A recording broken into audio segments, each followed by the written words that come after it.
Okay, may buntag sa tanan. So, balik ta sa ato ang pagbasa sa pulong sa Dios. So, igsuon na nata sa chapter 26, no? Sa book or sa libro sa Exodo. So, salamat kay igsuon sa pagpadayon og subay sa ato ang pagbasa sa pulong sa Ginoo sa Bisaya nga pinulungan. Okay, thank you kaayo kay mag-ampo ta. Ginoong Dios nga labing gamhanan sa tanan. Lord, ikaw among yukbuan ug ikaw Ginoo among simbahon. Salamat Ginoo sa imong dakong gugma para kanamo, Lord. Salamat Ginoo nga ikaw ang Dios may naghalad sa imong kinabuhi. O God, aron kami mahimong buhi, Lord. Thank you kay Ginoo. Dalaygon ikaw. Panalangini Ginoo among pagbasa karon sa imong mga pulong nga kini o God mahitisok sa among alimpatakan, Lord, sa among kasing-kasing ug hunahuna. Thank you kay Ginoo sa imong pagabuhaton sa among taliwala, and Lord, thank you nga bisan pa ang mga nanan-aw Ginoo makabati sa imong presensya ug sa imong pagpamuhat usab sa ilang kinabuhi. Dalaygon ikaw, Dios, sa walay katapusan, kining tanan akong salig o ginapasalamatan pinagi sa ngalan ni Jesus. Amen.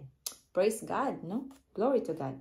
Okay, so naana ta sa chapter 26, verse 1. Mao ni ang paghimo, no, sa ilang tulda, no? Sa paghimo sa ilang tulda. Okay.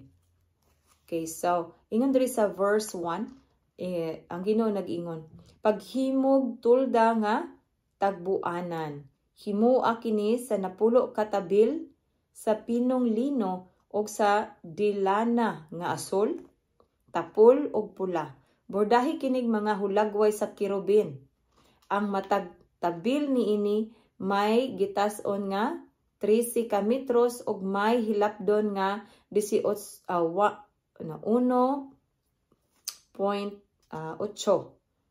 ka metros. Kinahanglan nga ang tanan mo nagsamag sukod, no? Kinahanglan nga pantay ilang mga sukod, pantay. Ang lima niini taputon pagtahi ingon man ang ilaing lima. Paghimog galong nga panaptong asul diha sa ngilit sa lino nga dapit sa gawas sa matag hutong sa tabil.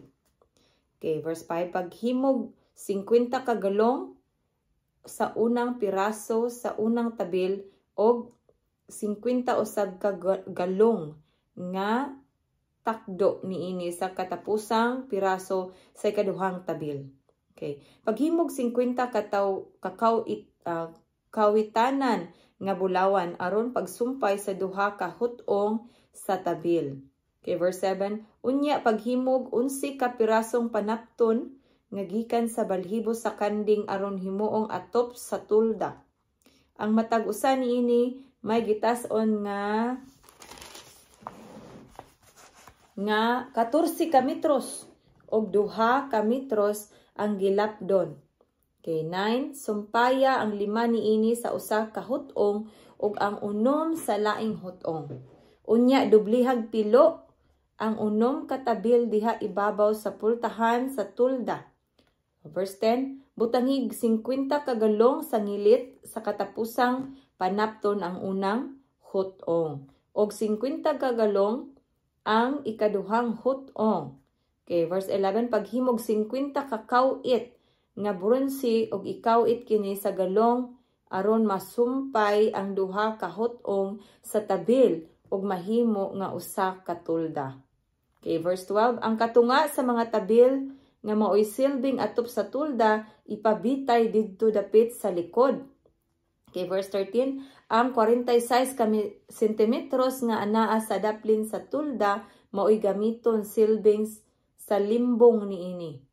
Ibutang kini sa isig kakilid sa tulda aron pagtabon niini. Okay, verse 14. Unya paghimo kamog sa limbong sa tulda nga gikan sa panit sa laking karnero og sa kanding.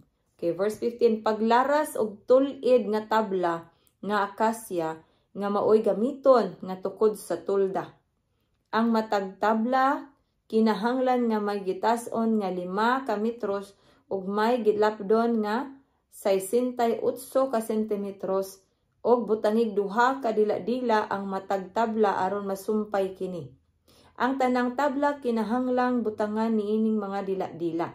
Okay, verse 18, butangag 20 katabla dapit sa habagatan og 40 ka tungtunganan nga plata og duha ka sukaranan sa matag tabla nga maoy magsanga sa duha ka dila-dila. Okay, verse 20. Butangi usab og 20 ka tabla sa amihang dapit og 40 ka sukaranan nga plata duha sa matag tabla. Alang sa likod nga bahin sa tulda, dapit sa kasadpan butangig 6 ka tabla. Verse 23, og duha ka tabla sa iskina sa likod sa tulda. Verse 24, kining mga tablaha ibutang sa iskina sa itaas ngadto sa unang argolya. Ingon niini pagpahaom ang duha ka tabla nga moporma og duha ka iskina. 25, busa adunay 8 ka tabla uban sa ilang 16 ka sukaranan nga plata duha sa matag tabla. 26, unya paghimog balabag nga akasya, 5 alang sa usa ka kilid sa tulda, og 5 usab alang sa mga tabla sa laing likod, og 5 alang sa mga tabla nga atua dapit sa kasadpan didto sa likod. Ang babag nga ibutang sa tunga-tunga sa mga tabla kinahanglang musangko sa isig katumoy sa tulda. Okay, verse 29, hapinig bulawan ang mga tabla og butangig mga argolyang bulawan nga maoy balhugan sa mga yayungan nga hinapinan usab og bulawan. Verse 30, kinahanglang tukuron mo ang tulda sumala sa sumbanan nga gihatag ko kanimo didto sa bukid. Okay, verse 31, paghimog tabil nga asol, tapol o pula nga dilana og pinong lino, pabordahi kinig hulagway sa mga kirubin. Okay, 32, ipabitay kini sa upat kahaligi nga akasya nga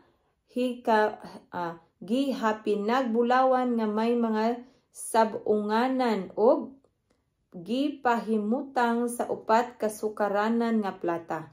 Verse 33, ipakabit ang tabil ilalom sa mga sabunganan diha sa atop sa tulda og ibutang ang sudlanan nga gisudlan sa mga papan nga tigpahinumdum luyos sa tabil. Ang tabil maoy mag-ulang sa dapit nga balaan ug sa dapit nga labing balaan. 34, unya ibutang ang tabon sa sudlanan sa labing balaan nga dapit. Verse 35, ibutang ang lamesa sa gawas sa tabil ug ang butanganan og suga sa habagatang dapit sa tulda at bang sa lamesa nga anaa dapit sa amihan. Okay, 36, paghimog tabil nga asol, tapol og pula nga dilana og pinong lino nga binordahan og ibutang kini sa ganghaan sa tulda. Okay, verse 37, alang niining tabila paghimog 5 kahaliging akasya nga hinapinan og bulawan og tauri kinig sabunganan nga bulawan. Paghimo usab og 5 katungtunganan nga bronse alang niining mga haligi. Oh, praise God, no? Mao ka na ang ato ang chapter 26, no? So, atong padayunon ang 27 sa sunod nga video. Kasi yun, kita ta dito nga video, okay? Amen. Praise the Lord. Glory to God.